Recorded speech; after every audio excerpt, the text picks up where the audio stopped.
fase de instrucción, abriríamos una instrucción que está caracterizada, porque así lo dice como requisito, por ser sencilla. No vamos a poder estar instruyendo un mes, ni 20 días, ni nada. Tiene que ser en el mismo día o máximo, o como mucho, durante ese servicio de guardia que tenga cada juzgado atribuido, pues por sus características o por su reparto, ¿vale? Entonces, se pueden ustedes imaginar que es una instrucción sencilla. Además de esto, ya tenemos todas las diligencias que la policía ha hecho. Pues miren, desde citar a todo el mundo, remitir al instituto las sustancias que se hubieran aprendido, los test de alcoholemia ya nos vienen realizados, si se ha hecho alguno de drogas también, remitir el resto de objetos que formen parte del atestado y el correspondiente señalamiento. Esto lo vimos el otro día.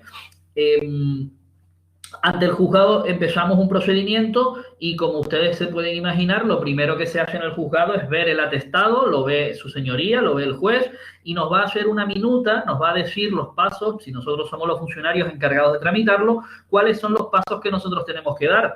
Todo esto se va a plasmar. Dime, Seo, ¿sí? Disculpa, para dejar aclarado en la pregunta esa que dice... Pues hacemos para un sí y seguimos, ¿sí? Tienes razón, ya lo estuve mirando. La pregunta es referente al tema 12.14. La pregunta dice: en un procedimiento disciplinario, el pliego de cargos se notifica al funcionario de la Administración de Justicia expedientado para que conteste y proponga pruebas en el plazo de, pues es 10 días. La pregunta ponía 8 días, pero efectivamente estaba articulado en la parte de jueces y magistrados, un expediente disciplinario para jueces y magistrados, y la pregunta estaba encaminada a un funcionario de la Administración de Justicia. Es el artículo 29.3 del Real Decreto 796/2005 de 1 de julio. Esto lo veremos para los que están empezando y para los que no lo han visto en el tema 12, 13 y 14, que es el próximo bloque que vamos a ver por la parte de organización judicial, cuando terminemos registro. ¿Vale? Muy bien, pues arreglado. Pues nada, volvemos a nuestro mundo de penal, de diligencias urgentes y juicio rápido. Hemos dicho que ya nos viene un atestado debidamente realizado por la policía que sea. Recordar el dato siempre de que cuando hablamos de policía judicial, o la ley nos habla de policía judicial, nos referimos a cualquier cuerpo o las fuerzas de seguridad que actúan a las órdenes de los jueces, magistrados o ministerio fiscal, ¿vale? Siempre ese dato, por si nos lo preguntan, que alguna vez ha caído alguna preguntita de esa, que es sencilla. Lo primero que hacemos es formar un expediente, todavía en papel, por desgracia, pero empezamos nuestro procedimiento, como no puede ser de otra manera, con la decisión del juez. Siempre que un juez resuelve algo, nos dará la orden de empezar un procedimiento y realizar determinadas actuaciones. Eso, ¿dónde lo va a plasmar el juez? En un auto, en el auto que llamamos de incoación de diligencias urgentes. Perfecto.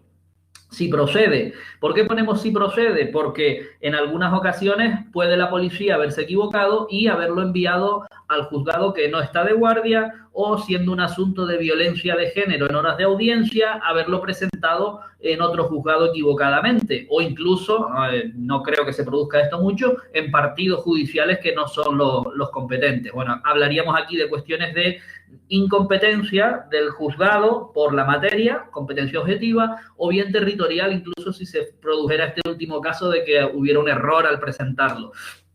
Bueno, alguna vez se nos ha producido alguna cuestión limítrofe de si los hechos se han producido en el kilómetro tal o en el kilómetro cual, y ahí estamos en juego si es del Puerto de la Cruz o de la Orotava, o si es Arona Granadilla, ¿vale? Alguna cuestión así, pues puede darse, pero vamos, eso se resuelve ya del día a día, ya se sabe, ¿vale? Y la policía, Guardia Civil, eso lo tienen muy, muy controlado. No es normal que se produzcan, suelen ser cosas muy, muy raras. Además que se intentan solucionar antes siquiera de que entre el procedimiento en el juzgado. Esto no es nuestro, llévenlo para abajo, para el puerto, se hacen las llamadas pertinentes y el atestado se presenta de forma correcta 10 o 15 minutos más tarde o 20 minutos más tarde, ¿vale? Bueno, cositas que hacemos en el juzgado. Se pueden practicar todas las diligencias que el juez entienda pertinentes, ¿vale? Lo que va a hacer el juez es descartar la práctica de todas aquellas que ya le consten en el atestado. No va a citar a nadie que ya esté citado, sería un absurdo. Simplemente tiene que esperar a que llegue la hora, que serán las 9, las 9:30 o las 10, 10:15, ¿vale? Lo que sí vamos a tener en cuenta es que en todo el proceso judicial ya va a intervenir el Ministerio Fiscal y la ley, la preguntita de examen que nos va a decir es que su participación es activa. Eso quiere decir que no solo va a funcionar como una parte más, sino que va a intervenir como Ministerio Fiscal en defensa de la legalidad durante todo el procedimiento. Precisamente en este trámite y en el siguiente trámite, que va a ser la preparación de juicio y juicio, tiene mucha importancia el Ministerio Fiscal, porque va a ser el que, llegado a un punto, formule acusación y pueda plantearse la conformidad o no conformidad del acusado. Bueno, si resultara pertinente y con estas premisas, el juez acordará pues recabar en todo caso los antecedentes penales del detenido o del investigado. Detenido si nos viene en situación de detenido, investigado si está citado ante el juzgado tal día para comparecer a tal hora. Antecedentes penales, tenemos que saber que es esa relación de datos registrados que recogen los delitos que ha cometido una persona a lo largo de su vida y por los que ha sido condenado, fecha de la condena, sentencia, juzgado que lo condenó, por qué delito, qué tipo de pena, y también se recoge si ha cumplido o no ha cumplido esa condena, ¿vale? Existe también un trámite que podemos añadir aquí, que es el de cancelar o eliminar esos antecedentes penales. ¿Para qué sirve todo esto? Pues tiene una doble función. Los antecedentes penales son una especie de fotografía o mochila de viaje de cómo se ha ido comportando la persona respecto del Código Penal, respecto de las cosas que son delitos. Si nosotros tiramos unos antecedentes penales y tenemos 26 folios, como tuvimos nosotros la guardia pasada, pues estamos hablando de una persona que ha tenido poco respeto o que ha incurrido en muchos delitos o ha tenido bastantes condenas a lo largo de su vida. Si nosotros nos sale simplemente un certificado de que no constan antecedentes penales, pues estamos ante un delincuente, pues posible delincuente de primera vez. Todos podemos tener una alcoholemia en algún momento de nuestras vidas y no por eso nos volvemos en un delincuente en serie, ni peligroso, ni mucho de eso. La segunda función que tiene, aparte de esa imagen, es hacer cumplir o no los requisitos para la posible reincidencia del delincuente. Esto es un detalle de teoría más bien, pero bueno, no está mal saberlo porque puede afectar a la conformidad o a la petición de pena. La reincidencia, el Código Penal establece determinados grupos de delitos a los que llamamos no hace falta saberlo, pero vamos, dentro de los delitos que van contra el patrimonio, puedes cometer un robo, puedes cometer una estafa, atacan al mismo bien jurídico protegido, que es el patrimonio de la persona. Por lo tanto, la reincidencia, según hayas cometido delitos de ese grupo, te va a ir aumentando la petición de pena del fiscal. Entonces, es importante saberlo. Así el juez y el Ministerio Fiscal se hacen una idea de la persona cómo se le puede enjuiciar y qué penas hay que pedirle. Como decía, existe un trámite para que una vez que vamos cumpliendo, si hemos caído en algún delito, vamos cumpliendo esas penas debidamente, se nos vayan eliminando, limpiando o borrando esos antecedentes penales. El propio Código Penal y el sistema procesal establecen cómo y cuándo, sobre todo, se pueden iniciar esos trámites de cancelación de antecedentes penales, ¿vale? No tiene mucho que ver con el juzgado, a nosotros simplemente nos pueden pedir alguna vez testimonios del archivo de determinadas causas, testimonio de alguna sentencia que haga falta, bueno, pues al penal le suelen pedir las liquidaciones de condenas, todo eso es un trámite luego administrativo, pero saber qué son los antecedentes penales, para qué sirven, sobre todo que siempre se recaban por el juzgado. Y bueno, ¿cómo lo hacemos? Esto lo adelanto ya para todos los temas que vamos a ver de penal. Nosotros tenemos, a través de unas claves y unos usuarios, un acceso a muchas cuestiones. En civil ya vimos, cuando nos tocó la ejecución, a todo lo que podíamos acceder de una persona, pero siempre bajo una resolución que lo ampare, siempre que el juez o el secretario judicial lo hayan acordado en auto, en providencia, en diligencia de ordenación o en decreto, lo hayan acordado, y entonces nosotros por delegación entramos a esas bases de datos y consultamos.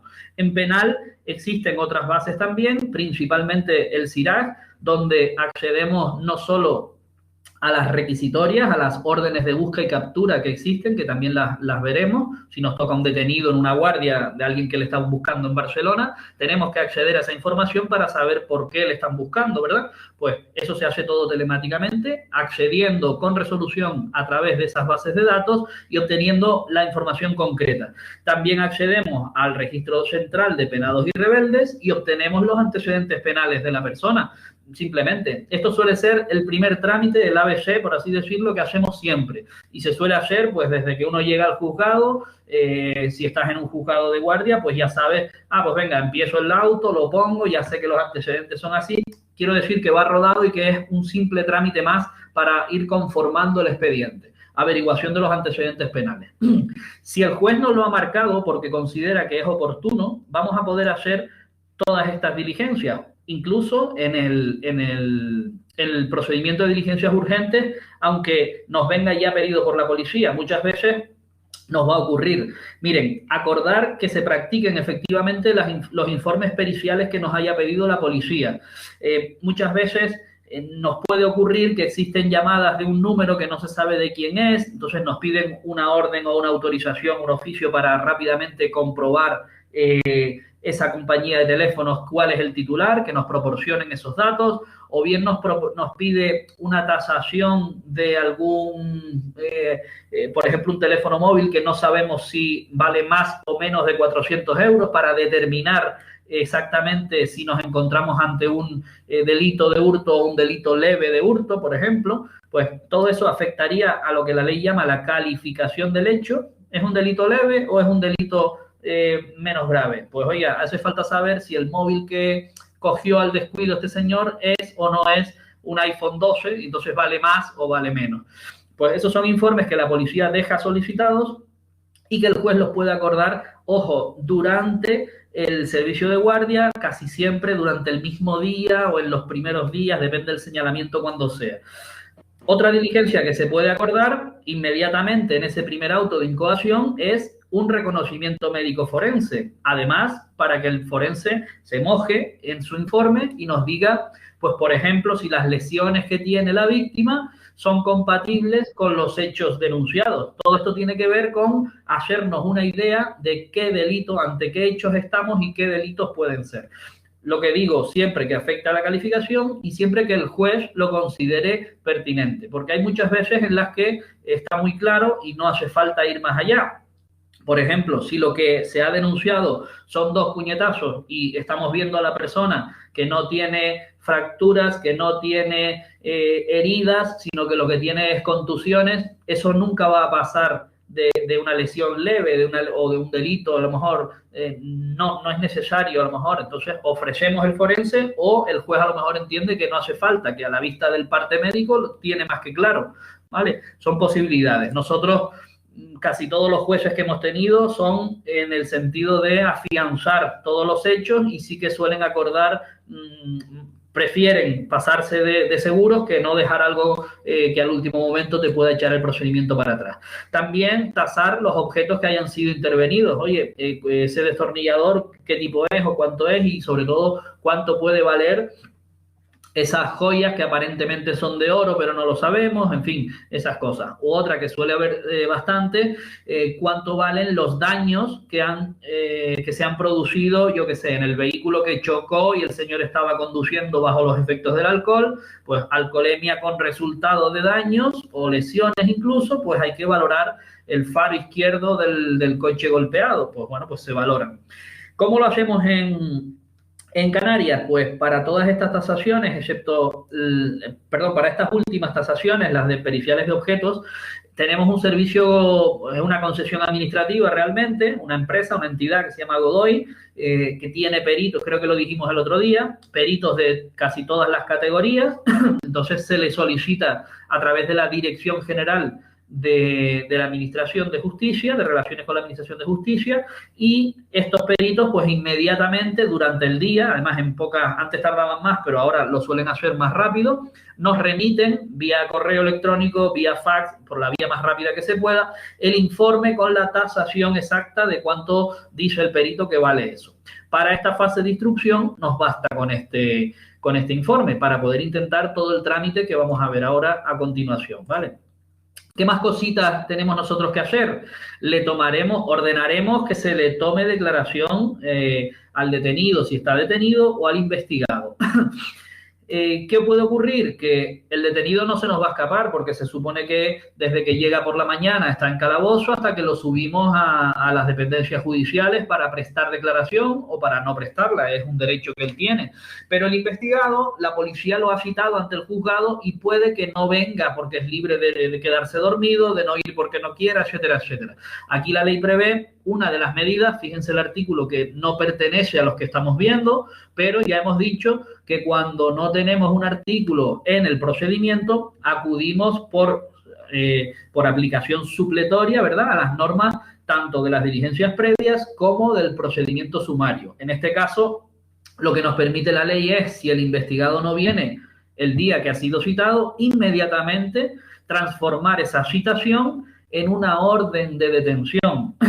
Nosotros ya hemos hablado de las distintas medidas que se pueden tomar por parte del juzgado, de los jueces y magistrados, con respecto al investigado, al procesado, al acusado o incluso del condenado. Son los términos en los que nos podemos manejar. Hemos hablado ya de las requisitorias, para qué sirven y cuáles son, y los tipos de gravedad de esas órdenes, que van pues desde la simple requisitoria para averiguar el paradero de un investigado, de un detenido, de un acusado, de un condenado, hasta la posible orden de detención con ingreso inmediato en prisión. Son categorías que, claro, no es lo mismo que te detengan para preguntarte dónde vives y cuál es tu teléfono. El siguiente paso sería detenerte para llevarte al juzgado, por ejemplo, orden de búsqueda y presentación ante el juzgado. Te detienen porque te tienen que notificar, no te han encontrado por una sentencia, una condena que te pusieron, y te buscan. Cuando te encuentra cualquier policía, cualquier cuerpo de seguridad, te detienen y te presentan en el juzgado de guardia correspondiente. Te notificarán y te pondrán en libertad o no. Y el último estadio de gravedad de esas requisitorias son las búsquedas de ingreso en prisión. Búsquenlo, deténganlo y directamente a prisión. Entonces el trámite ya es mucho más sencillo. Ya está claro que usted no entró en prisión porque no quiso, se le pasó el plazo voluntario y va a procederse a su búsqueda para ingreso inmediato en prisión. Si han visto los medios de comunicación estos días, hay una polémica enorme de no me acuerdo el nombre exacto, de este rapero que fue condenado por varios delitos relacionados con la apología de varias cosas, contra la monarquía, apología de terrorismo, apología... Bueno, pues existen esas condenas, el señor no ha ingresado voluntariamente en prisión, y entonces ahora en estos días se procederá pues a dictar esa orden de búsqueda para ingreso en prisión.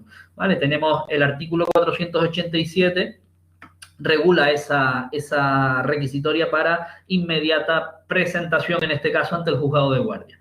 En este punto también decir que muchas veces, al no encontrarlo, el investigado no viene, no podemos continuar el procedimiento en el juzgado de guardia porque se nos pasa nuestro servicio de guardia. ¿Qué creen que ocurriría con ese procedimiento que hemos tenido en diligencias urgentes, a ver si lo detienen, a ver si lo encuentran? Si se nos pasa ese plazo máximo que nosotros tenemos, la duración de nuestro servicio de guardia, ¿qué es lo que esos 15 días de nuestro posible después de la guardia? Ya lo veremos ese punto. ¿Qué ocurriría con ese procedimiento? ¿Qué tendríamos que hacer nosotros para tener ese procedimiento abierto? Es una pregunta que yo lanzo, sobre todo para los que ya han visto el temario. Miren, otras, si quieren, lo van contestando por ahí y lo vemos. Otra de las diligencias que se pueden acordar es la declaración de los testigos que ya nos vengan citados por la policía. Normalmente, pues dependiendo del delito que sea, lo han visto pues desde el balcón o desde la calle o lo que sea, varias personas. O están implicados porque estaban en el mismo sitio y los tenemos como testigos en el procedimiento. La policía ya los ha citado el mismo día, a la misma hora que a las partes. Si no los tuvieran citado, porque muchas veces pues se ha cogido a uno o dos, pero el tercero no está citado debidamente, desde el juzgado lo podemos citar. Ahora veremos en el punto octavo, como les hemos puesto aquí, que la citación en este punto de diligencias urgentes, pues desde el juzgado puede ser incluso de manera verbal. Tenemos el teléfono de ese testigo. Oiga, don fulanito de tal, comparezca inmediatamente. ¿Dónde está usted? ¿Cuánto tarda en venir a los juzgados? Porque le vamos a citar como testigo. Si puedo, no puedo, en fin, cada caso es distinto, pero se puede hacer. Tomarles declaración.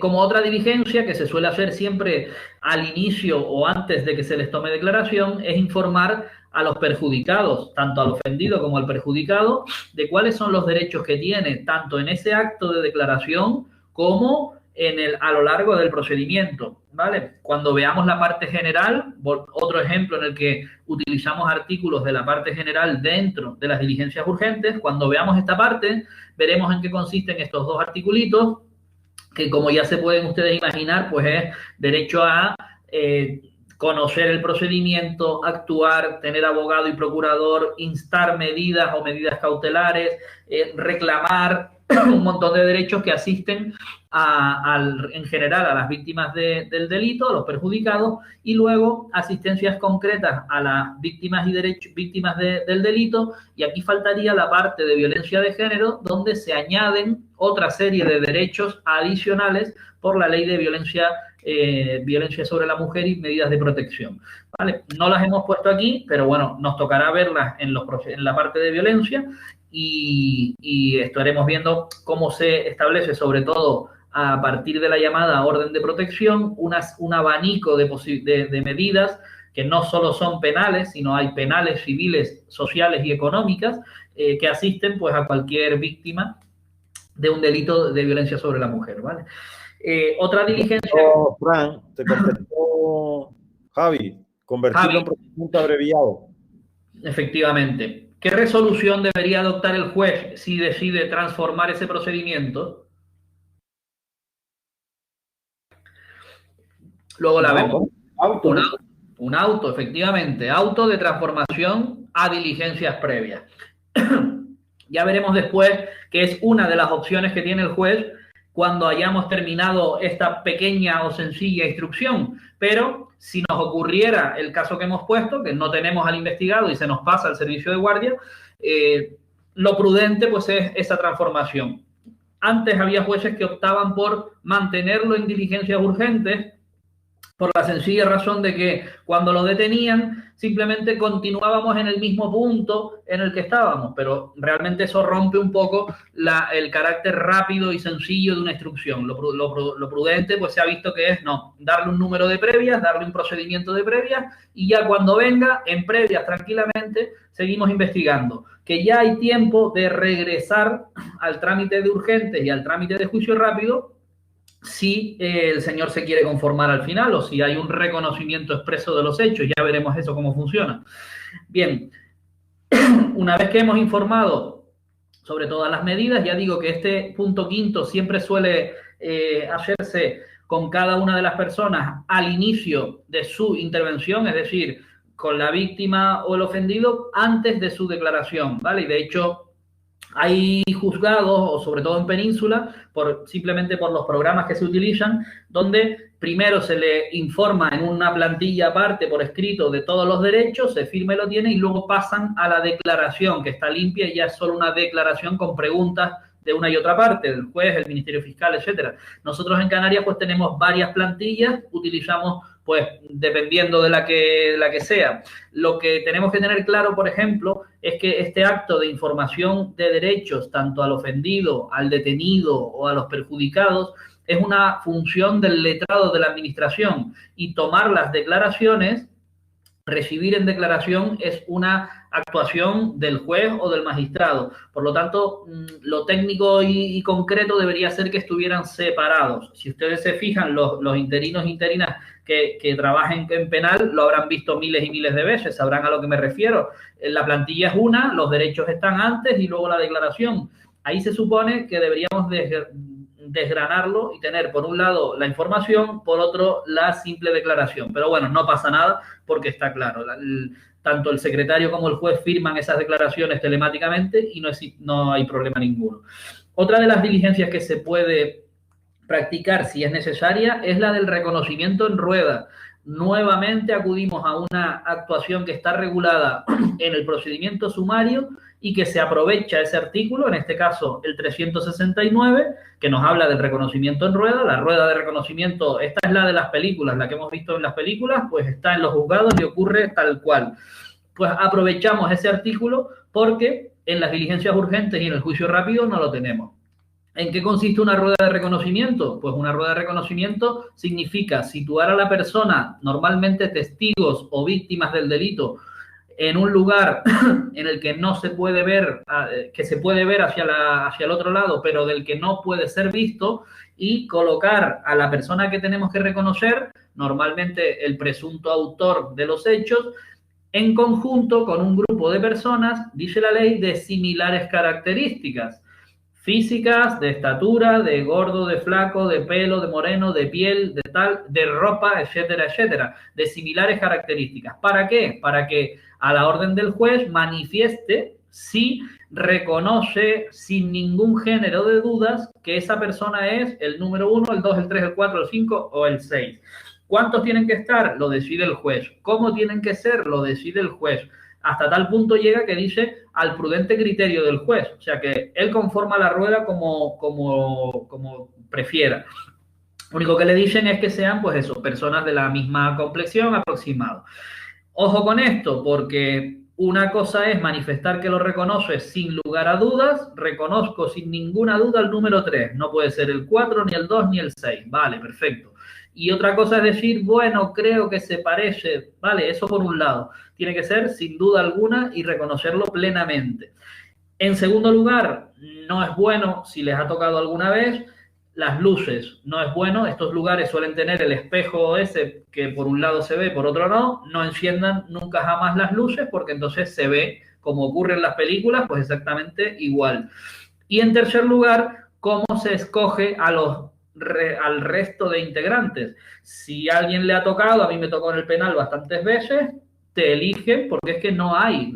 Se supone que a la Guardia Civil se le encarga que busquen a gente parecida y de repente pues te dicen, oye, por favor, baja que hay una rueda de reconocimiento, el tío es chiquitito, no sé qué, no sé cuántos y tal. Vale, hasta ahí el físico lo puedes intentar cuadrar, pero ¿y las ropas? Porque no es normal ver a 5 vestidos de funcionario, disfrazados de funcionario, y a uno el pobre detenido, mal vestido, con cara de sueño, sucio, que ha pasado toda la noche en el calabozo, pues casi que va a ser eso, ¿vale? Muchas veces este reconocimiento en rueda, pues bueno, se impugna por los abogados que ya tienen cierta experiencia y bueno, pasan cosas curiosas, ¿vale? Pero bien hecho, pues es una diligencia más que se puede practicar en diligencias urgentes si fuera necesario. El careo, pues también lo estudiamos en la parte general. El careo supone que ante discursos o argumentos o declaraciones contradictorias entre varias personas, pueden ser acusados entre sí, testigos y acusados o testigos entre sí, pues ante esto se les sitúa delante del juez o delante del magistrado y se les formulan preguntas para esclarecer la verdad, ¿vale? En las que se les permite incluso que puedan, manteniendo el orden en la sala, cierta discusión entre ellos. Cuando estudiemos esta parte en el sumario, pues pondremos incluso un vídeo ejemplo que tenemos ahí localizado de un caso famoso, pues pondremos ese para ver claramente en qué consiste esta diligencia. Esto en los juzgados de guardia no suele prácticamente ocurrir, el reconocimiento tampoco, es muy raro que se dé. Las citaciones estas sí que se dan. Cuando nos encontremos ante una persona que tenemos que citar que no viene citada por la policía, por las fuerzas y cuerpos de seguridad del Estado, incluso la diligencia telefónica, que es la más recurrida, puede servirnos para traer a ese testigo y tomarle declaración, decirle que aporte los datos que sea, lo que necesitemos de esa persona. Ojo con esta preguntita de examen. Las fuerzas y cuerpos de seguridad del Estado no se les mandará citar para declarar. Ellos han elaborado su atestado, Guardia Civil, por ejemplo, los que intervinieron. ¿Los podemos llamar? Sí, pero tendremos que dictar una resolución motivada, normalmente un auto o una providencia motivada, y ocurrirá esto de manera excepcional. ¿Cuándo se hace? Cuando el resto de la instrucción no está muy claro. Cuando hemos tenido pues una reyerta en un bar con la participación de 27 personas, se pegaron todas entre ellas, viene la Guardia Civil, viene otra patrulla, ahí hay un descoloque y de repente, bueno, pues surge un atestado del que sí, hay 2, 3, 4 detenidos, pero vemos que falta el que pegó un codazo o el que ceñó un palo, vale, pues entonces ahí acordamos de manera excepcional que venga el agente de Guardia Civil con el tip número tal, y que nos diga exactamente cuándo llegó, quién fue el que, qué persona fue la que sacó o esgrimió un palo, un cuchillo, etcétera, etcétera, pues para aclarar determinadas cuestiones. Cuando del atestado no está claro, lo podemos traer con estas condiciones. Y el 9 pues deja un cajón desastre para otras diligencias que puedan surgir y que tengamos que practicar durante la instrucción. Como digo, cabe todo, pero normalmente es una instrucción muy sencilla, se limita a ratificar la denuncia a la persona denunciante, si es que ha presentado una denuncia, tomarle declaración al detenido, al investigado y quizás a los testigos, ¿vale? Dependiendo del hecho en el que estemos, suelen ser instrucciones muy sencillas. Bueno, hay de todo, ¿vale? Nos encontramos de todo. Bien, vamos a ver un auto de incoación para que vean que todo lo que yo les cuento es verdad. Déjenme un segundito que lo localice. Les voy a enseñar, les hemos preparado aquí una serie de documentos que son copias del programa de gestión que nosotros tenemos, del Atlante 2. Y a ver dónde lo tengo yo por aquí. Creo que está aquí. Espero que lo pueda tener, porque no me reconoce. Ahora, en el disco este. Denme un segundito solo.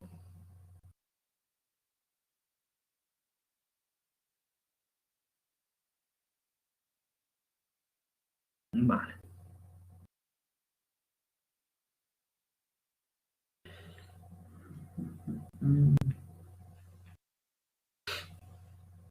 Ajá, por aquí lo tengo. Vale, y ahora a ver si puedo compartir la pantalla con ustedes. Creo que sí. Compartimos esta.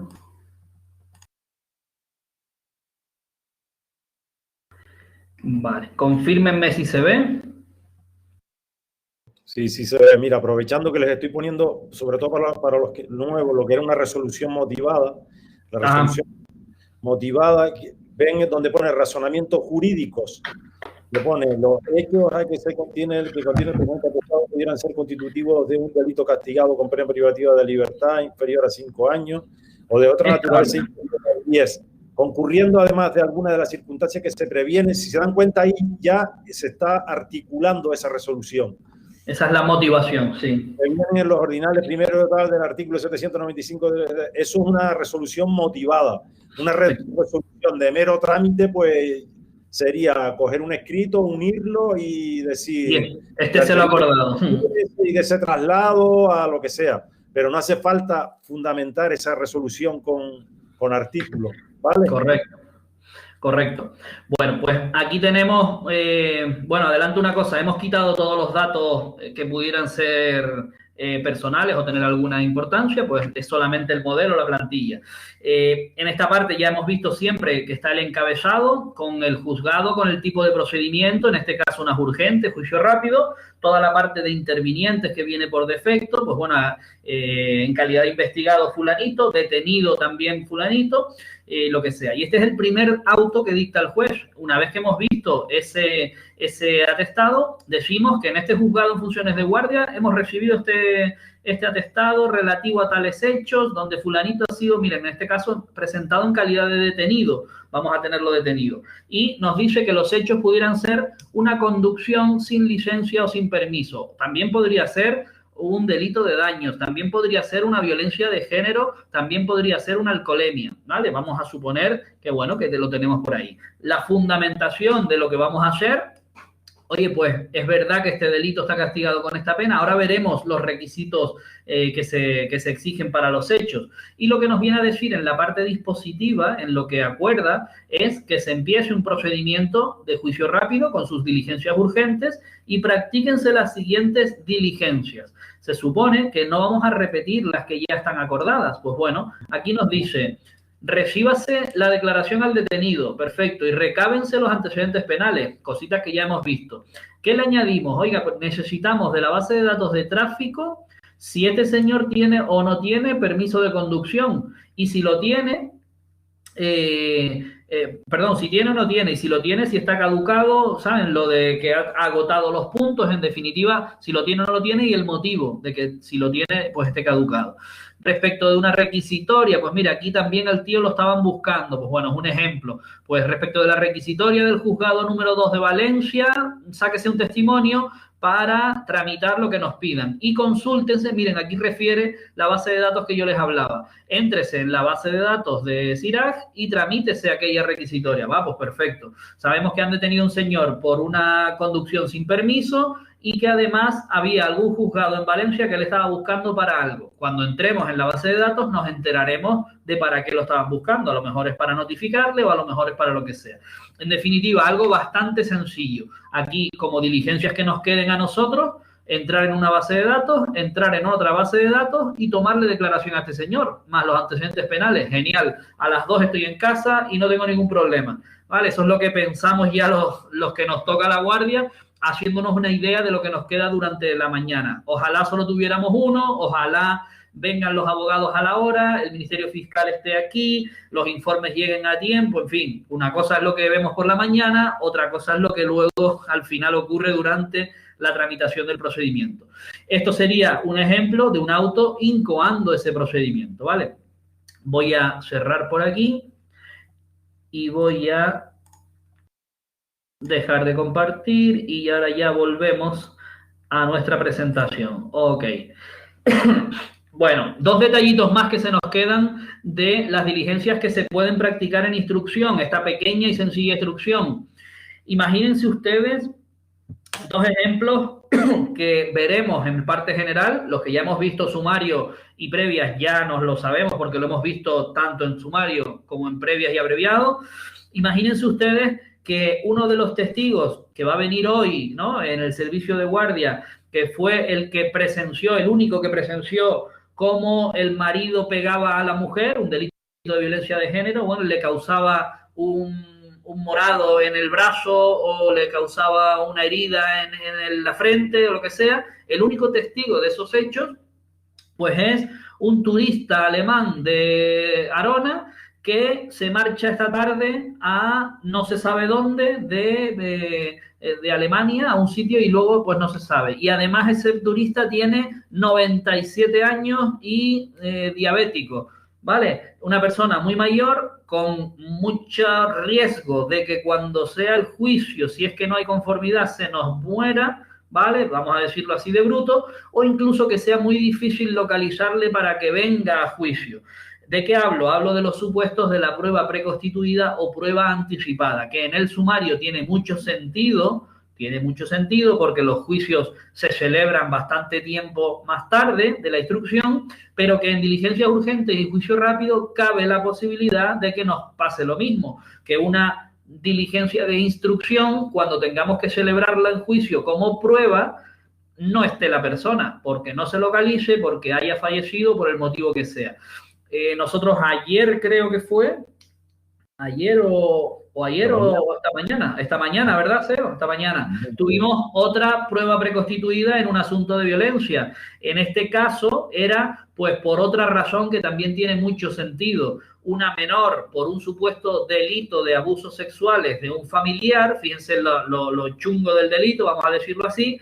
No es lógico traerla primero a declarar, después al forense, después que el fiscal quiere preguntarle, todo eso, hacérselo pasar un día y luego repetirlo en un juicio en el penal en Santa Cruz con todo lo que eso trae. Pues oiga, se hace una prueba preconstituida y ya la niña no tiene que venir nuevamente. O incluso lo que acordamos, se le va a proporcionar un ambiente distendido a través de una... Los que vimos la parte general también lo hemos visto, una sala Gesell se llama, una sala ambientada o bastante infantil, con juegos, con eso, donde entran personal técnico cualificado, ¿vale? Para ir poco a poco introduciéndola en el tema que queremos preguntar, y por fuera está el fiscal, está el juez, están las partes, no hay ningún problema porque la niña se integra en un ambiente distendido y se le puede ir preguntando. No es lo mismo una cosa que otra. ¿Qué peculiaridad tiene la prueba anticipada o preconstituida? Pues debemos saber dos cosas. En instrucción no se practica prueba. En instrucción se realizan diligencias de investigación, de las que no surge carácter probatorio. La prueba se practica en el plenario, en el juicio. Cada procedimiento tendrá su momento de practicar la prueba. Es verdad que muchas veces ratificar lo que se dijo en una declaración ya es producir la prueba, o exhibir los documentos que yo aporté en su momento es practicar la prueba. Pero muchas veces al testigo se le vuelven a preguntar cosas diferentes en el juzgado, o donde declaró una cosa, ahora se equivoca o dice otra, o ahora no se acuerda. Eso es la prueba, ¿vale? Coger una diligencia y practicarla ante el juez que va a enjuiciar. En estos casos que le hemos puesto, el anciano, el turista, la niña, etcétera, etcétera, es mejor preconstituirla. Diferencias de esa diligencia. Primero, el carácter de prueba. Ya esa prueba no se va a reproducir en el plenario, en el juicio. Y en segundo lugar, la contradicción. Vamos a tener en esa diligencia a todas las partes, al investigado situado en su sitio, y lo haremos como si estuviéramos en el juicio. Cuando en su momento llegue el juicio, ya me va a dar igual que el testigo haya fallecido, que no lo localice en Alemania, o que no haga falta traer a la niña a pasarle otra vez por ese calvario de reiterar todo lo que le haya pasado. ¿Vale? ¿Se entendió más o menos esta explicación? Es verdad que en las urgentes y juicio rápido a lo mejor no tiene sentido, de hecho casi nunca se acuerda, porque los procedimientos de diligencias urgentes están destinados a terminarse el mismo día o durante el servicio de guardia, pero ¿y los que no? ¿Vale? Para esos supuestos es lo que está. Bueno, pues eso en cuanto a la prueba anticipada, que es un detalle que ya nos sirve para los otros procedimientos. Aquí, como ven, vamos siempre aprovechando una cosa para definir otras y avanzando en los dos lados. El último detalle que es muy importante y que es una pregunta que también ha caído bastante es que el abogado que asiste al detenido o al investigado tiene, como si dijéramos, la doble condición. Es abogado de su cliente en cuanto a que le dirige técnicamente el procedimiento, le defiende, pero también en esta fase, en este procedimiento de diligencias urgentes, y hasta que lleguemos a la fase de juicio, ya veremos en qué momento, tiene también la condición de representante, o sea que asume las funciones del procurador. Eso significa que a través del letrado, a través del abogado, vamos a ir notificándole todas las resoluciones al defendido. No obstante, en algunos procedimientos hay algunas resoluciones que hay que notificarle directamente al señor y por eso lo traemos al juzgado o se las notificamos. Son estos dos articulitos que ponemos siempre al final porque son dos cositas raras de las urgentes, pero que pueden ocurrir, ¿vale? Y por último, la última cuestión, que es la que mezcla las diligencias urgentes con los supuestos o los delitos de violencia de género, tenemos que tener clara una cosa. Por competencia existen los juzgados de violencia de género. Los tenemos exclusivos. Arona, Santa Cruz, La Laguna tienen juzgados exclusivos de violencia de género, donde esos juzgados se dedican solamente a la instrucción, en su caso, enjuiciamiento o trámite de los procedimientos de violencia, todos los penales y algunos civiles que asumen la competencia, y en el resto de partidos existen algún juzgado especializado. Nosotros, por ejemplo, somos el 2 de la Orotava, tenemos la materia asumida, la especialización en violencia de género. Asumimos todos los hechos de violencia de género del partido judicial. En Granadilla de Abona, exactamente igual. En Güímar, exactamente igual. En Canarias, en todos los partidos judiciales, pues tenemos esa especialización. De una u otra manera, todos los hechos que puedan ser delitos relacionados con la violencia de género se canalizan no al juzgado de guardia, sino al juzgado de violencia de género. Ojo con el no obstante, ¿vale? El artículo mismo lo pone. Dice, no obstante, ¿vale? Se pondrá al detenido a disposición del juzgado de guardia para regularizar su situación personal. ¿Qué es la regularización de la situación personal? Pues si estamos hablando de que tenemos a una persona detenida, inmediatamente, los que no han visto la parte general no, porque a lo mejor no caen en eso, pero los que sí hemos estudiado ya una vuelta, tenemos que saber que la detención es junto con la prisión, la mayor afección de libertad que le podemos hacer a una persona. Le estamos privando del derecho fundamental a la libertad, a deambular, a estar donde quiera, tanto con la detención como la prisión, una por cada lado. Y que estas cuestiones, desde la Constitución hasta el último reglamento penitenciario, están reguladas con mucha claridad. O sea, hay unos plazos que ya hemos estudiado en parte general, no voy a repetir ahora, unos plazos máximos, tanto de la detención como de la prisión provisional. En este caso hablamos de la detención. ¿Qué pasa si detenemos a un tío el viernes por la tarde en Tacoronte, La Laguna, por un presunto delito de violencia de género? Viernes por la tarde, el juzgado de guardia de La Laguna cerrado porque terminó a las 8, pues supongamos que fue a las 10 de la noche.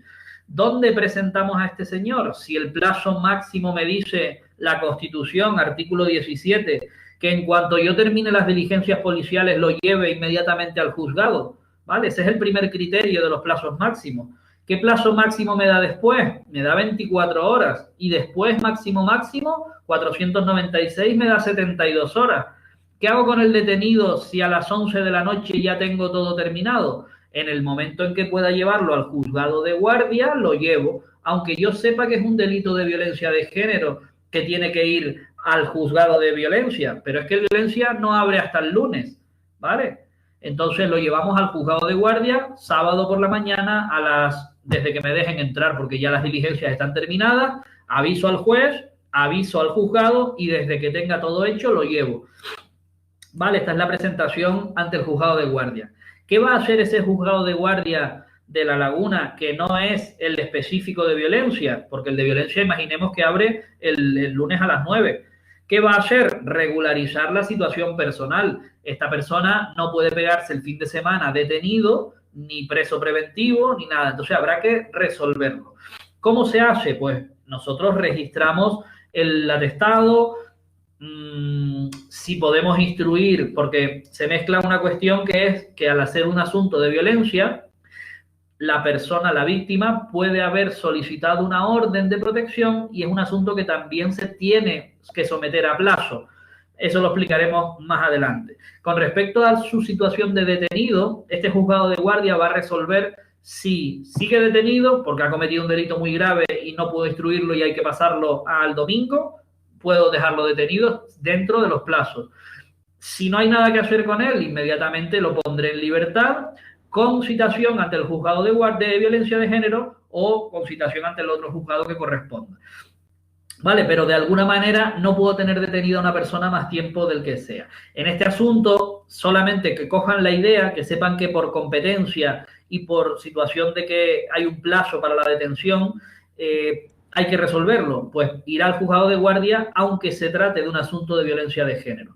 Recordar que los plazos máximos de detención están en estos artículos: Constitución Española el 17 y Ley de Enjuiciamiento Criminal 496, 520 y 520 bis, que es el que nos regulaba las situaciones de terrorismo, banda organizada, donde se puede prolongar más ese tiempo, ¿vale? Hasta otras 48 horas más. Estos articulitos, que no tienen que ver con las diligencias urgentes, sino con la parte general, son bastante importantes y son difíciles al principio de cogerles el tranquillo, por así decirlo, porque nos establece una serie de plazos dependiendo de los hechos, ¿no? Entonces, en los juzgados, los que estamos a diario, casi siempre nos encontramos a la mayor brevedad posible. Se pondrá el detenido a disposición judicial y, como mucho, las 72 horas, tanto de la detención como de la orden de alejamiento, ¿vale? Lo digo para que cuando se los estén estudiando, lo estudien bien y cualquier cosita que les quede duda, porque se confunden a veces un plazo con otro, nos lo pregunten y lo vemos sobre la marcha, ¿vale? Bueno, a partir de ahí, suponiendo que termináramos esa instrucción, quiero decir, le hemos tomado declaración. Bueno, vamos a ver los siguientes documentos y así lo terminamos de ver bien. Voy a hacer así, voy a hacer así, así.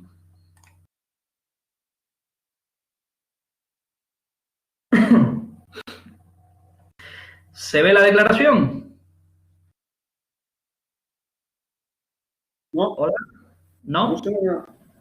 Un momento. No, no se ve.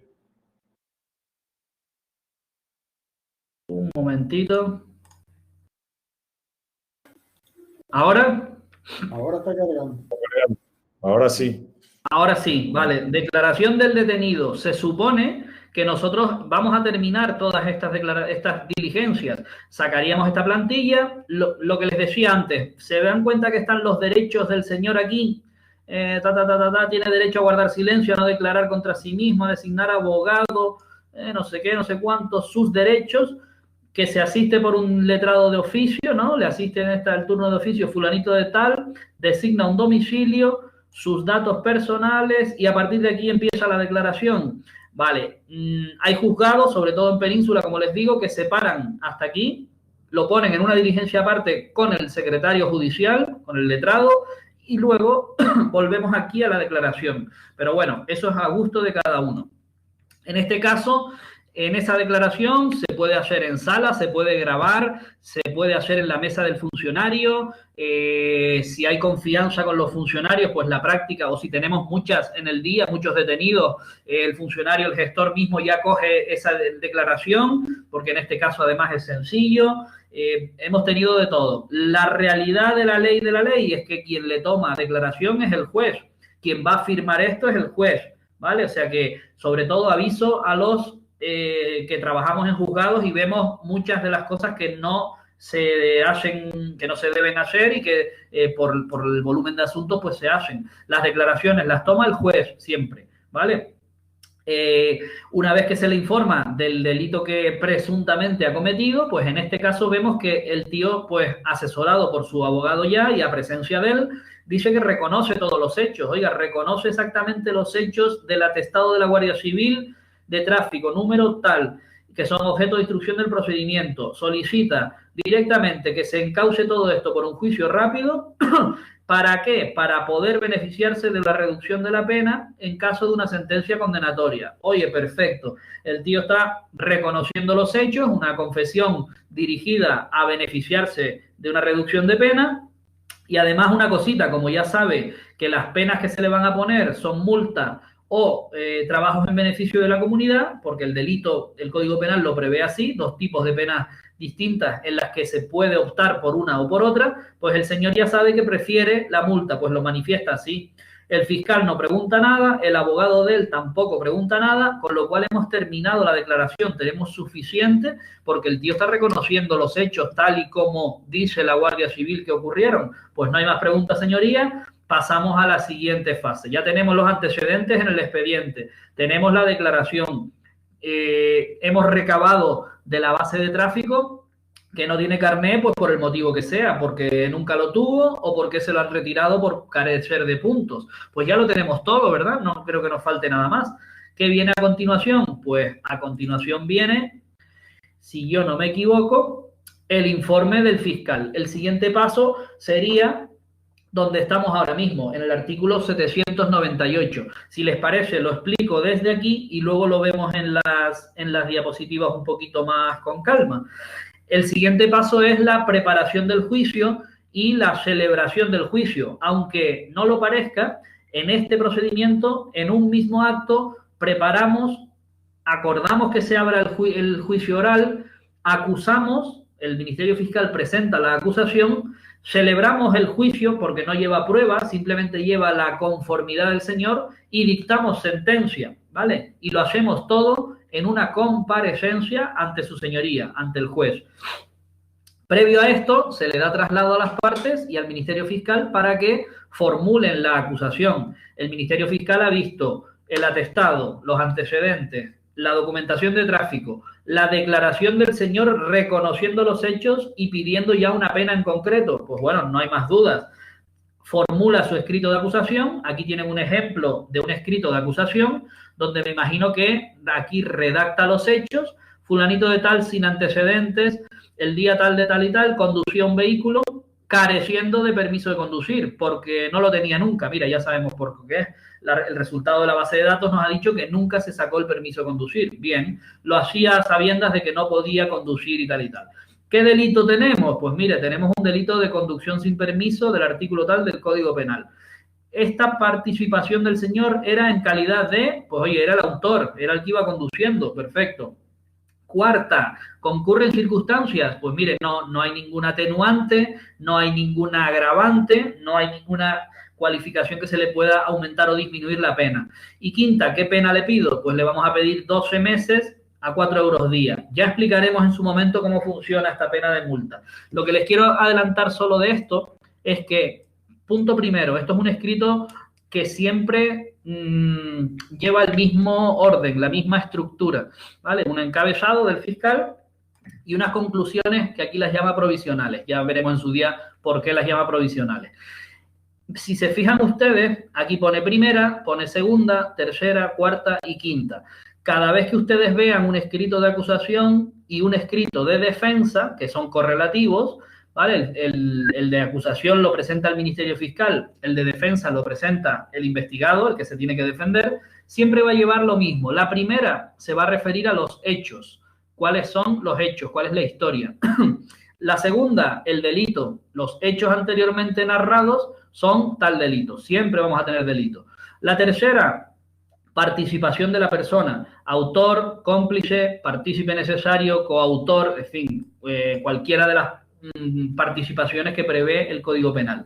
Cuarta, si hay alguna circunstancia que cambie la responsabilidad, atenuantes, agravantes, eximentes o circunstancia mixta de parentesco. Eso no hace falta que lo sepan. Quinta, la pena en concreto. Si se acuerdan, en la clase pasada hablábamos de la pena en abstracto para determinar la competencia. Artículo 757 para el abreviado, hasta 9 años, menos de 9 años, más de 9 años. Aquí hablamos de 5 años o 3 años. Esa era la pena del Código Penal. Aquí, en el escrito de acusación y en el escrito de defensa, le está pidiendo una pena en concreto para esta historia, para este delito, ¿vale? La pena, pues en este caso elegida es la multa, porque el señor dijo multa, bien, y con las consecuencias legales que no vamos a entrar ahora. Pues esto es un escrito de acusación. Hasta tal punto, esto no lo vamos a ver, aquí después de esto, por la fórmula de otro sí, que ya la veremos cuando nos toque, que es simplemente una manera de hablar, otro sí digo, otro sí añado, ¿vale? Un formulismo que queda, pues que queda bonito y queda bien y se mantiene. Pide la prueba por si el juicio llega a celebrarse. Quiero al acusado, quiero testigos, que serán la Guardia Civil, pero no aquí, sino en el penal que corresponda. Y quiero todos los documentos que estén aquí. Perfecto, pues ya está. Nada más, y otros sí, 2, pues para tráfico la condena. Lo que les quiero decir con primera, segunda, tercera y cuarta es que siempre funcionan así, siempre se refieren a lo mismo, hasta tal punto de que el escrito contrapuesto ahora, el de defensa, no va a hacer falta que diga primera los hechos, sino me opongo a la primera, segunda y tercera por lo que sea, porque ya sabemos, y siempre va a ser así, que la primera son los hechos, la segunda es el delito, la tercera participación, cuarta circunstancias, quinta pena en concreto, ¿vale? Es un detalle para que ya lo tengamos siempre. Bien, nos presentan ese escrito del fiscal, son las 10:30 de la mañana, perfecto, esto va bien, se lo comunica a los abogados, que los tenemos allí, a todo el mundo lo tenemos en el juzgado. Letrados, ya tenemos el escrito de acusación, vamos a empezar la comparecencia, donde vamos a ver si llegamos o no a una conformidad. El letrado que hable con su cliente, que le diga lo que le pide el fiscal y a ver si estamos de acuerdo. Bien. Si ocurre, vamos a suponer que le dice que sí. Este es el artículo 798 que nos correspondería ver ahora. Y este sería un supuesto en el que sí que se va a dar esa conformidad. Nosotros en este escrito plasmamos todas las cuestiones que se tienen que producir en un juicio. Nosotros tenemos que preguntarle a las partes cómo continúa el procedimiento. Eso dice el 798 al principio. Dice, oye, ¿cómo continuamos este procedimiento? Porque ya le hemos tomado declaración a todos y ya tenemos todo esto. Bien, el fiscal dice que continúe el procedimiento por los trámites de juicio rápido. Pero, paren un segundo, imagínense ustedes que el atestado no consiguió identificar a fulanito González a los mandos del vehículo y fulanito niega ser la persona. Al final nos quedamos con una instrucción sin una persona a la que acusar o a la que someter a conformidad. Luego el juez tendría que dictar un archivo de las actuaciones por falta de autor conocido, artículo 779. Esa es otra de las opciones que nos queda, que cuando terminemos esa fase pequeña de instrucción más el atestado, no podamos enjuiciar a nadie. Archivo, sobreseimiento de las actuaciones. Y otro ejemplo de otra de las posibilidades. Imagínense que cuando terminamos esa pequeña instrucción, nos queda, vamos a decir, colgando o pendiente el testigo principal que está en Alemania y no va a poder venir hasta dentro de 15 días. Nos falta el informe de lesiones, a ver cuánto tiempo tardó en curar, o nos falta una operación del brazo, a ver si queda bien y no le quedan secuelas al lesionado, al perjudicado por el delito de lesiones. ¿Vale? Pues no podemos terminar ahora, no podemos pasar a juicio, vamos a ver qué tipo de procedimiento va a dar esto, acordaríamos la transformación a un procedimiento que nos permita practicar más diligencias. ¿Cuál es? Diligencias previas, procedimiento abreviado. El siguiente en el escalafón o en la previsión legal de gravedad de los delitos. Nos iríamos a ese procedimiento que ya no está sujeto a los plazos del servicio de guardia o de los 15 días. ¿Vale? Esas son las posibilidades. En este ejemplo que nosotros estamos siguiendo el de la conformidad, el de que todo se ha podido hacer y el de que las partes lo que piden es que siga por juicio rápido. Oye, vamos a resolverlo, si se puede, hoy mismo. ¿Vale? ¿Se entiende un poquillo esto? Pues aquí tenemos esa comparecencia. Lo primero que se hace, fíjense la frase como la dice el juez, por su señoría se dicta auto en forma oral. O sea que lo estamos haciendo allí en directo. De hecho, el juez pues está por allí, lo ve y sucede así. Lo vamos haciendo incluso en las mesas de los propios funcionarios. Acuerdo que se continúe el procedimiento como si fuera un juicio rápido. Y entonces que el fiscal me diga, primero, si pide que abra el juicio y segundo, que me presente el escrito de acusación.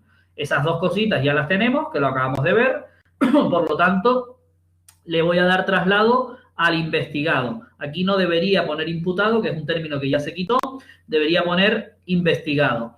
El investigado también está de acuerdo que esto siga por juicio rápido, ya lo ha dicho, además así en su declaración, y el fiscal le formula la acusación que nos ha presentado. Muy bien, pues aquí está.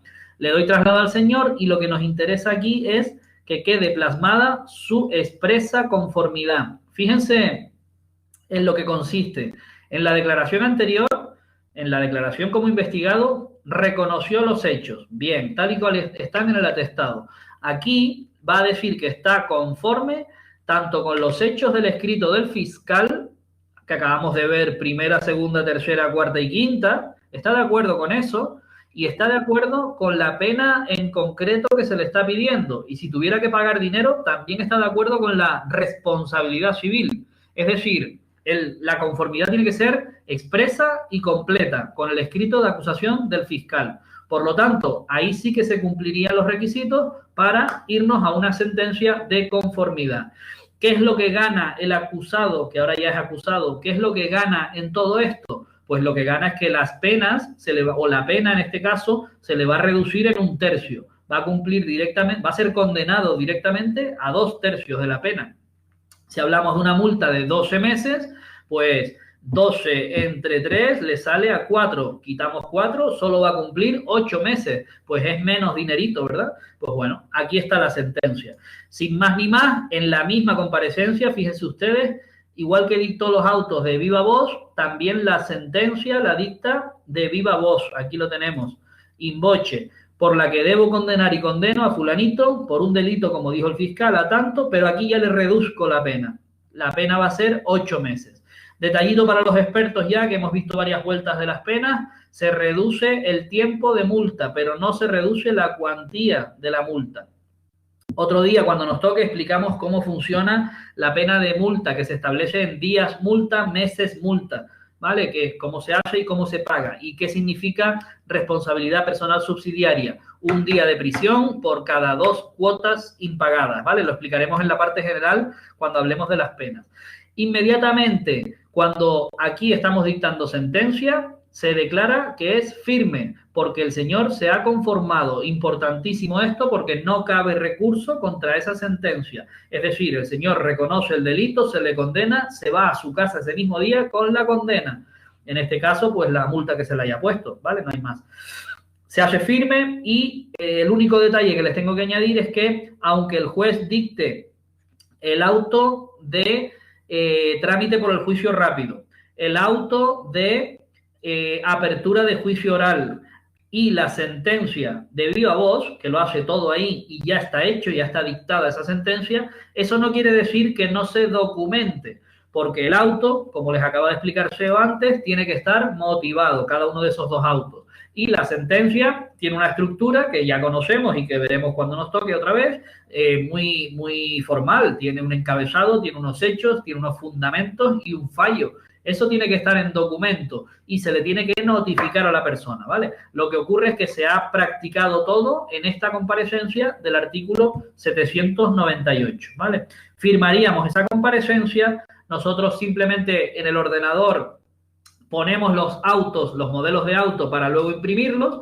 y transformamos lo que eran diligencias urgentes porque la instrucción terminó, ahora mismo ya pasará a ser juicio rápido, ¿vale? Se lo pasamos a su señoría y el juez dictará la sentencia, ahora sí completa, una sentencia para notificarles completa, ¿vale? Dejo de compartir la pantalla, volvemos aquí. Más o menos en estas diapositivas nos va a volver a decir lo mismo. Lo que podemos añadir aquí, y lo enlazamos para, yo creo que el próximo día, es que cuando el fiscal hace su escrito de acusación, primera, segunda, tercera, cuarta y quinta, dos detalles. Si considera oportuno alguna medida cautelar, es decir, quiero que se le quite el permiso de conducir o que se le prohíba usar determinado ciclomotor que sé que tiene o lo que sea, o que se le requise el ciclomotor que lo compró y no tiene carnet. Esas son medidas cautelares que se pueden acordar además de o para el supuesto en el que no se conformen, ¿vale? Eso por un lado. O que preste una fianza porque como se chocó con el coche tiene que pagarle al otro, que preste fianza, ¿vale? O que ponga en depósito lo que sea. Esas son medidas cautelares que se pueden acordar y se pueden solicitar junto al escrito o en otro informe del Ministerio Fiscal.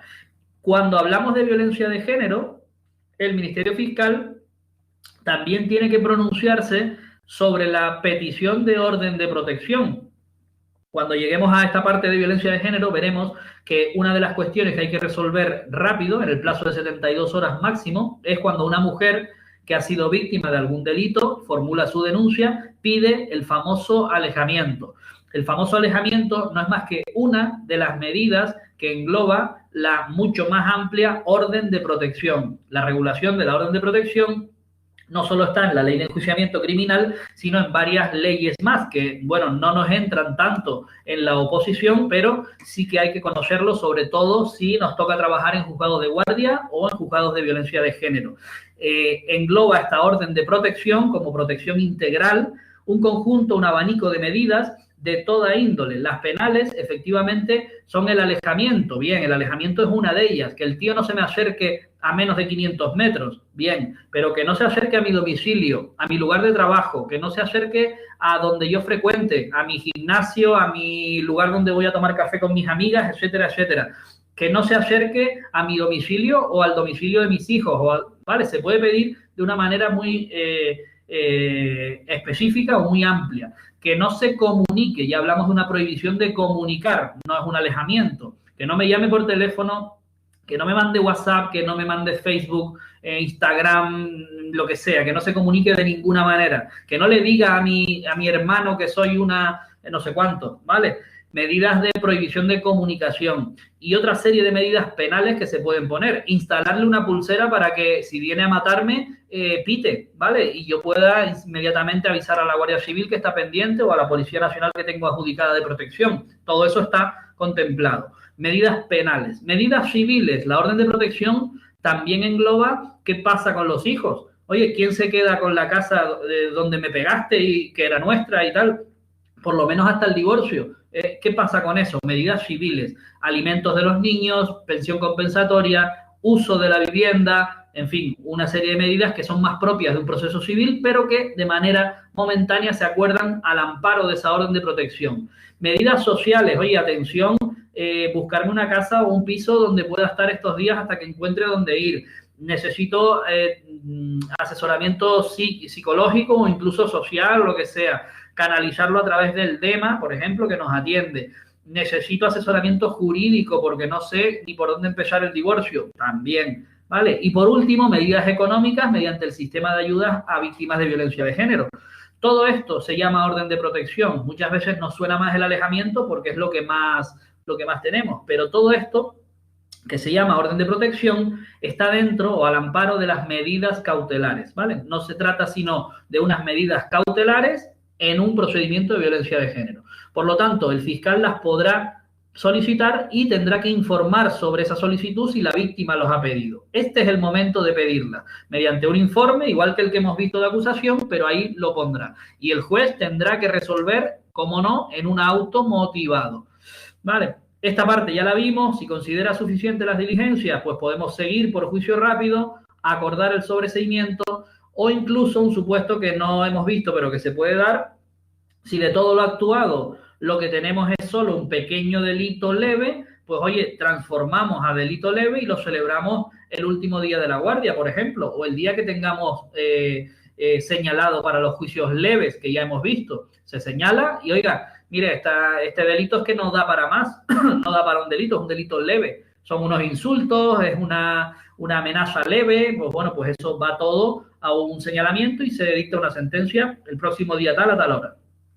Esto también lo vimos. Si no son suficientes las diligencias previas PA, señalar motivadamente cuáles son las diligencias en concreto que nos faltan. Ese testigo, ese informe, ese forense, el alta médica del forense, etcétera, etcétera. Todo va, como digo, en un auto donde se resolverá sobre las medidas cautelares, en el mismo o en otro auto, eso a criterio del juez, y si hubiera que ponerle alguna medida al responsable civil, los seguros, etcétera, etcétera, también se deponen.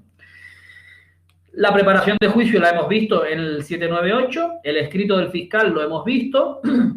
Si no hay conformidad, ¿vale? Bueno, un detalle de preguntas que nos pueden poner es el plazo de defensa. Cuando lo lean, sobre todo interinos, lo vuelvo a decir, siempre le damos 5 días para el escrito de defensa. El trámite es que se puede presentar, igual que el fiscal presenta inmediatamente su escrito de acusación, la defensa tiene la doble posibilidad.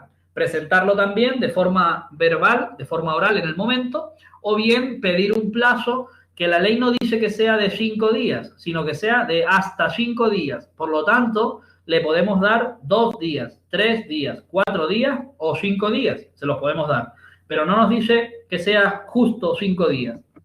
Lo digo porque alguna preguntilla que hay por ahí en los test nos marca que el plazo para el escrito de defensa será de 2 días, 6 días, 15 días...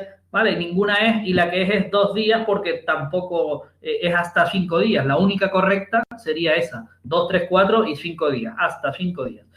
Bueno, y por último, en el caso de que el señor no reconozca los hechos o no se conforme con la pena que le piden, lo que procede es un señalamiento, como dijimos al principio, a través de esa agenda de juicios rápidos, que es una aplicación automática que está integrada en Atlante.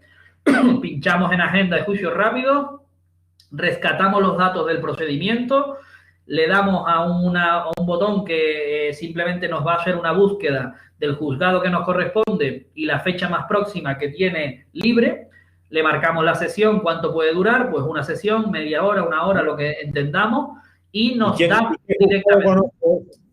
¿Cómo? ¿Y qué juzgado va a conocer de eso? Esa es una pregunta ya... La hemos dicho, lo he dicho por aquí. ¿Quién va a celebrar ese juicio? El juzgado que ha llevado el procedimiento, porque es un procedimiento especial y puede resolver el mismo juez. Lo va a resolver el juzgado de lo penal de la provincia, o lo va a resolver un órgano superior como pudiera ser la audiencia provincial, que celebrará el procedimiento y dictará sentencia. Esas son las 3 posibilidades. Juzgado de instrucción, juzgado de lo penal u otro juzgado superior. No sé si Carmen Tella dice que es el mismo. Carmen Telles dice que el mismo. Vale. Yo añado una pista. Javi Muñoz dice que el penal. Javi Muñoz dice que el penal. Constitución. Vale. Y los demás Pues no sí, dicen nada. Los demás no dicen nada. Bueno, pues... Espera, que está escribiendo Ana y Reme. Ana venga. Ledesma, penal. Reme, penal. Ahí. Parece que ya vamos teniendo muestras relevantes. Fíjense, añado el dato de que estamos en el supuesto de no conformidad, donde vamos a señalar un juicio y celebrarlo. ¿Quién va a tener que celebrarlo? Bueno, si es que si miran la plantilla se lo pone aquí. Así que, juzgado de lo penal que corresponda. Es la respuesta acertada. El supuesto de Carmen sería en el otro supuesto, en el caso de conformidad, donde ahí sí que se dicta esa sentencia que es firme, etcétera, etcétera. Miren, detallitos de... O que se transformara en un delito leve. Si se transforma en un delito leve, estamos en otro procedimiento, ¿vale? Si estamos en otro procedimiento, tenemos que cambiar el chip y nos vamos al delito leve inmediato, donde no hay instrucción, donde se señala, se celebra y se sentencia por el mismo juzgado. ¿Vale? Plazo 3 o 5 días y recurso de apelación, fuera. Ese sería el supuesto, porque hemos transformado el procedimiento, tenemos que irnos al otro, al supuesto de juicio por delito leve. Miren, últimos detallitos y ya me callo, que yo creo que por hoy está bien. ¿Quién va a hacer el señalamiento? Aunque lo hagamos nosotros en el ordenador miles y miles de veces, quien señala siempre es el letrado de la administración. Y el plazo que le da, aunque lo hagamos de forma automática y ya el programa nos da una fecha que a nosotros nos da igual el cómputo, siempre dice dentro de los 15 días siguientes. Esto yo me he fijado últimamente si se está cumpliendo, más o menos, por lo menos hasta pandemia que hubo el primer confinamiento. Ahora la verdad que no me he fijado mucho, pero sí que se está cumpliendo. La maquinita o el señalamiento automático tiene en cuenta estos plazos y nos lo señala. Miren, última cuestión. En el caso de conformidad, el que decía Carmen, esa sentencia de conformidad se dicta de viva voz, luego se documenta, se hace firme y solo nos faltaría el requerimiento, que es lo último que vamos a explicar hoy, y con eso termina nuestra labor en el juzgado de guardia en una conformidad, ¿vale? Ese asunto, con este requerimiento que vamos a explicar ahora mismo, quedaría liquidado. Ahora lo pongo. Perdón. Y ya terminaría. ¿Qué es el requerimiento? Nosotros tenemos al señor que ha reconocido que iba conduciendo un vehículo a motor sin tener permiso de conducir. Ha reconocido que le paró la policía, le pidió el carné y yo no tengo carné. Ha reconocido, ha manifestado expresamente que está de acuerdo con los hechos y con la pena. Es decir, reconozco el delito, quiero cumplir la condena, póngame usted la condena, quiero una multa. Le hemos puesto una sentencia y se la hemos notificado. Si el tío no paga la multa, ¿qué le vamos a hacer? Si no le hemos exigido que la pague, pues no le va a pasar nada. Recordar que cuando uno no cumple lo que le dice el juez, una sentencia de condena, y no la cumple, incurre en otro delito que se llama quebrantamiento de condena. Pero para que esto se pueda producir, la Administración de Justicia tiene que haberle requerido de pago a la persona. Porque, oiga, usted me ha condenado una multa, sí, pero no me ha dicho cuándo, cómo ni cuánto tengo que pagarla. A lo mejor yo puedo pagarla a plazos de 20 euros o una vez al año pago un poquito. Como nadie me ha dicho nada, no estoy incumpliéndola. Luego no caigo en ningún quebrantamiento de condena. Si eso fuera así, pues las sentencias serían un cachondeo, ¿verdad? Pues bueno, pues no es así. Para eso la administración... ¿Sí? Te pregunta Carmen Telle que si se puede pedir una orden de alejamiento en un juicio de leve, un juicio de delito leve. Sí, sí, sí. Las medidas cautelares de alejamiento, en concreto, no dependen del tipo de delito, sino de la valoración del riesgo. Si tú justificas el por qué quieres esa orden de alejamiento, la puedes pedir. ¿Qué ocurre? Que ese alejamiento no sería el trámite de violencia de género, de violencia sobre la mujer. Hay dos articulitos que veremos el próximo día, creo, que son el 544 bis y el 544 ter. Respecto a la orden, se acordaría en las diligencias urgentes y luego cuando se transforme a juicio por delito leve, sea, se va a instruir y se va a fallar sobre el delito, no sobre la orden de alejamiento. Sí, mira, Carmen, lo que tú dices es esto. El juez, déjame ponerlo grande. De las posibles resoluciones que tiene el juez, se ve la plantilla, ¿no? Sí. Vale, de las posibles resoluciones que tiene el juez, nos encontramos con estas tres. Una, pasarlo a juicio rápido.